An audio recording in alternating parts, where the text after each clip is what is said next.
Особенности возведения фундамента в доме, в котором планируется печь, камин или барбекю. Я схематически изобразил самый простой вариант пятистенок, и в какой-то из комнат будет камин.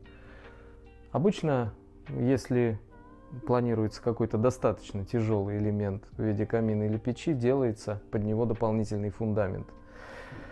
Впрочем, если он будет весить где-то 200-300 килограмм, обычное что-то напольное, не тяжелое, то никаких дополнительных усилений не нужно. Усиления нужны, когда мы попадаем на 500 килограмм веса и более. Ну, даже до сих пор вот некоторые из наших заказчиков планируют установку в доме классической русской печи, там вес иных печей доходит до 5 тонн. И здесь, конечно, уже нужно учитывать все особенности.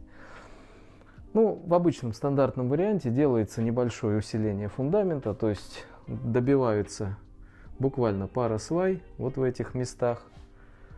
И делается дополнительная обвязка. Этого достаточно. Если это что-то тяжелое, дом монолитный, то, естественно, делается дополнительный ростверк под такие конструкции. Если у нас дом деревянный и ростверк железобетонный к нему не предусмотрен, то в таких случаях, может быть, некоторые тяжелые элементы придется устанавливать на сваи, обвязанные металлическим профилем, двутавром или швеллером. И мы получим достаточно надежную конструкцию, которая не позволит в этих местах произойти никаким подвижкам и деформациям. Как это будет выглядеть